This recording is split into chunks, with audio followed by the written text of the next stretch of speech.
ಸ್ನೇಹಿತರೆ, hi hello ನಮಸ್ತೆ. ಎಲ್ರಿಗೂ ಕೂಡ ಮತ್ತೊಮ್ಮೆ ನಿಮ್ಮ ಯೂಟ್ಯೂಬ್ ಚಾನಲ್ಗೆ ಪ್ರೀತಿಯ ಸ್ವಾಗತ. ಇವತ್ತು ಪತ್ರಿಕೆಯಲ್ಲಿ ಒಂದು ವರದಿ ಬಂದಿದೆ. ಅದೇನು ಅಂತಂದರೆ 56% ಮೀಸಲಾತಿಗೆ ರಕ್ಷಣೆ ಕೊಡಿ ಅಂತೇಳಿ ಶೀರ್ಷಿಕೆ ಅಡಿಯಲ್ಲಿ.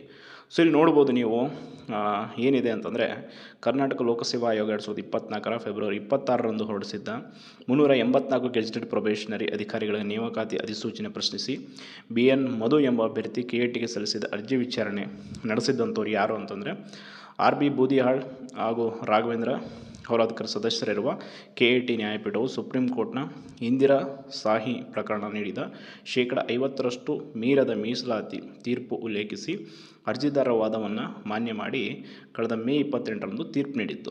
ಈಗ ಆಲ್ರೆಡಿ ನಿಮಗೆ ಇದ್ರ ಬಗ್ಗೆ ಗೊತ್ತಿದೆ. ಏನಂತ ತೀರ್ಪು ನೀಡಿತ್ತು ಅಂತಂದರೆ 56% ಮೀಸಲಾತಿಯನ್ನು ರದ್ದು ಮಾಡಿ ಈ ಒಂದು ನೋಟಿಫಿಕೇಷನನ್ನು ನೀವು ಸ್ವತಂತ್ರವಾಗಿ ಏನನ್ನಾದರೂ ಮಾಡ್ಬೋದು, ಅಂದರೆ ರೀನೋಟಿಫಿಕೇಷನ್ ಕೂಡ ಮಾಡೋದಕ್ಕೆ ನಿಮ್ಗೆ ಅವಕಾಶ ಇದೆ ಅಂತ ಹೇಳಿತ್ತು.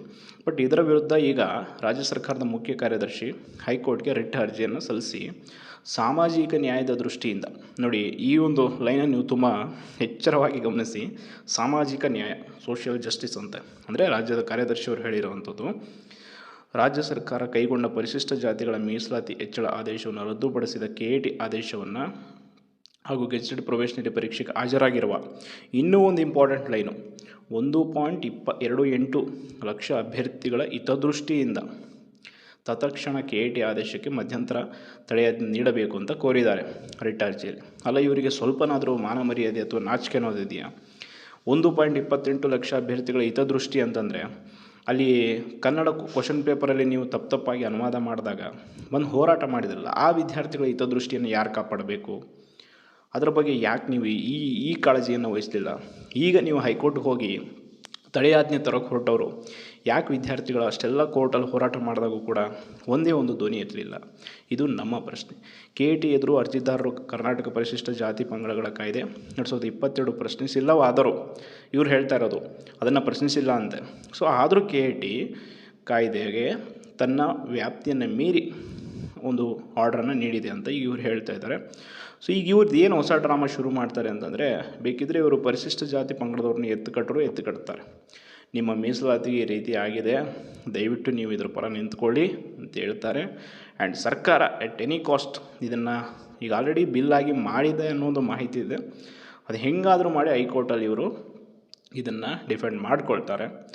ಒಂದು ಕಹಿ ಸತ್ಯ ಏನು ಅಂತಂದರೆ, ಸರ್ಕಾರ ಇಷ್ಟೊಂದು ಗಟ್ಟಿಯಾಗಿ ಈ ವಿಷಯದಲ್ಲಿ ಈ ನೋಟಿಫಿಕೇಷನ್ ವಿಚಾರದಲ್ಲಿ ನಿಂತಿರೋದು ಯಾಕೆ ಅಂತಂದರೆ, ಅತಿ ಹೆಚ್ಚಾಗಿ ಈ ನೋಟಿಫಿಕೇಷನಲ್ಲಿರುವಂಥ ಪ್ರಮುಖ ಹುದ್ದೆಗಳು ಹಾಗೆ ಪ್ರಮುಖ ವ್ಯಕ್ತಿಗಳ ಮಕ್ಕಳು ಈಗಾಗಲೇ ಪರೀಕ್ಷೆ ಬರೆದಂಥವ್ರು, ಅವರನ್ನು ರಕ್ಷಿಸೋದಕ್ಕೋಸ್ಕರ ಸರ್ಕಾರ ಯಾವ ಹಂತಕ್ಕಾದರೂ ಹೋಗುವಂಥ ಸಾಧ್ಯತೆ ಇದೆ. ಸೊ ಅದಕ್ಕೆ ಈ ರೀತಿಯಾದಂಥ ಒಂದು ಬೆಳವಣಿಗೆಗಳು ನಡೀತಾ ಇದೆ.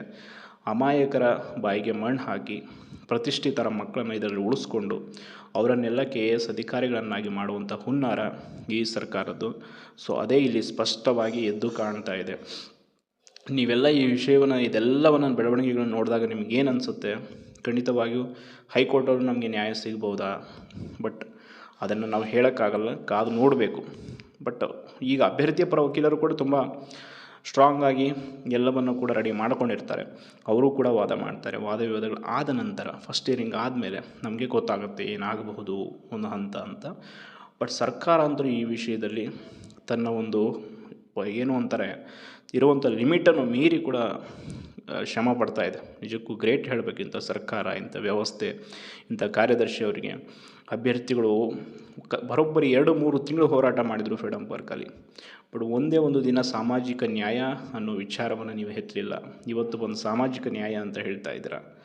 ನಿಜಕ್ಕೂ ಅದೆಂಥ ಸರ್ಕಾರ, ಎಂಥ ವ್ಯವಸ್ಥೆ ಅನ್ನೋದನ್ನು ನೀವೇ ಗಮನಿಸಿ. ಧನ್ಯವಾದಗಳು.